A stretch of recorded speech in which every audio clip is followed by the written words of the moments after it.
So let's talk about the Sony Xperia X device. Why do I want to talk about an almost more than 1 year old device? Because it's running a special operating system. It's running Sailfish OS.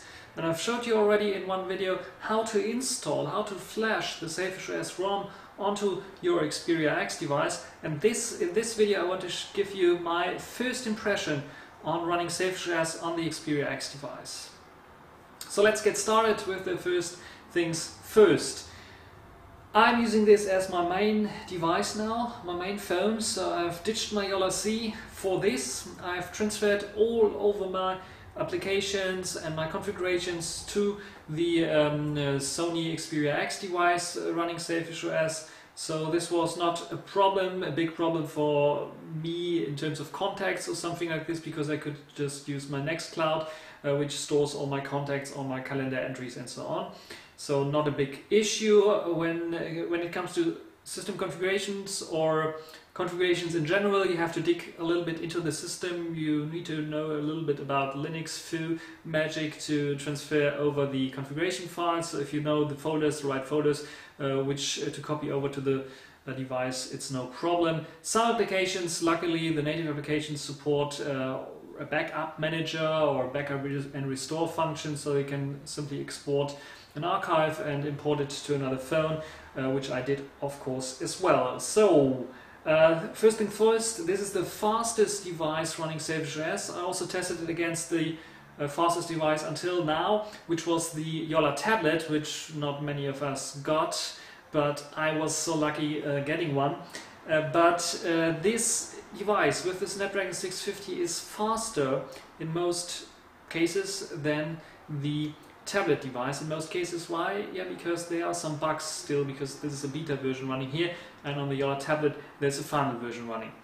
So first thing first, applications, they all run the native applications. The Android application support is up to Android 4.4, so everything that should be running on Android 4.4 without the Play services runs pretty fine out of the box with the Alien Dalvik engine. This includes, of course, stores, so there are some stores in the Yola App Store, some Android stores, just like one I think simply called Store, which is basically the Aptoid store, and a software repository on top of it that stores or that provides the compatible apps for the Alien Dalvik runtime on Sailfish OS. You can of course also install the Play Store, but it's a little bit more hacky.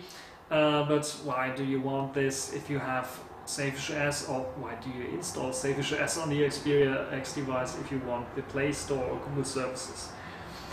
So when it comes to applications, I have everything covered that I need. So a file manager, social media applications, Instagram, Twitter, Flickr, even a Mastodon client is running here. So if you like free social media, free and Libre social media services, they run pretty fine. I have F-Droid installed, a popular Android store for free software and such. I have an application for IRC, I have a web browser of course installed, I have an application for translating stuff because English is not my native language, as you might heard already.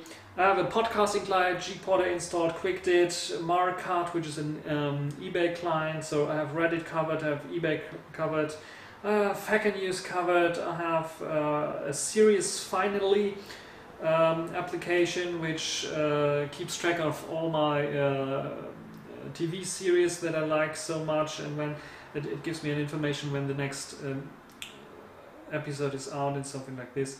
A radio application for online radio. I have KDE Connect installed, which is an Android application, runs fine with my Linux box, with my Plasma desktop without any problems. Emails, of course, contacts, calendars, everything is very easy to just simply configure here. So I have all my email accounts just simply configured here, my Twitter account configured.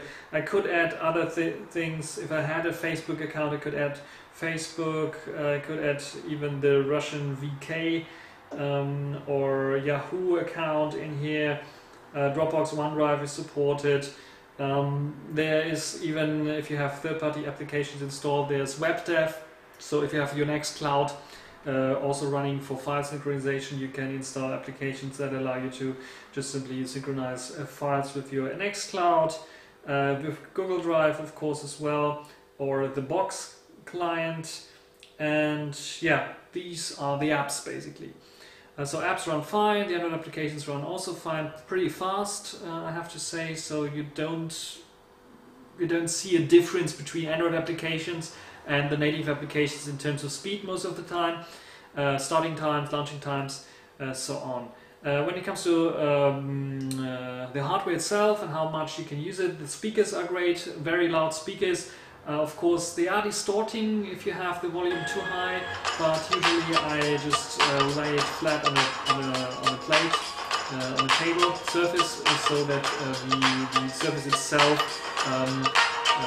acts up or allows it to have more bass, which is pretty nice, so you can hear music. Otherwise I can just simply plug in, of course it has a 3.5mm headphone jack, so you can plug in my headphone and then listen to nice music, which is also pretty nice. Also, if you have these headphones with this clicky button to play pause, this works as well. Also for calls, of course, receiving signal in general is very good. The call quality is good. It's a little bit slightly better than the other C when it comes to grabbing a signal, even in bad situations where you don't have the coverage. It's pretty good. It's not the best, I've seen better, but it's a pretty good, a pretty usual score I can get with this in terms of signal quality. Now when it comes to games, of course gaming, I also have the option to game 3D games without a problem. I have installed my Galaxy Attack game, which is a clone that you might know, so I can play this game, shoot spaceships and so on. Pretty nice game, works without any problems. So 3D games, no problems at all. When it comes to video playback, there's a slight problem. So video playback is very choppy, above everything 360p. So if you want to watch YouTube videos, they tend to be a little bit choppy. I think there's a problem with the hardware decoding. Either it's not enabled or there's a problem with the driver. The same goes for the web browser. So if you try to watch YouTube videos in web browser or a native application, you have the same problem. So I guess they need to fix this. When it comes to the camera, I already did a camera review and told you about the misfocusing problem. And there's some other issues. The camera button, for example, if you're on the home screen, it does not act as a quick toggle to start the camera, so it does nothing basically, which is not nice. Needs to be fixed as well. When it comes to USB OTG, for example, works pretty nice, but you have to install an application or a package for it, so it gets the ability to auto mount, for example, USB sticks, or if you have this card reader sticks for micro USB adapters, it then can auto mount those as well, and you have them then shown up in the file manager. It can copy things over and so on. Works pretty nice. Problems, when it comes to problems, there are problems with applications, certain applications that use Qt WebKit as a web engine, as a web view. They are pretty much very stuttery, so they're pretty lagging. This means you really have not a smooth transition effect on the email application. If you click on an email and then the web view tries to load the email, the HTML email, it's very laggy. So this is a problem here. Problem, of course, with the web browsers that use Qt WebKit. They also stutter very much.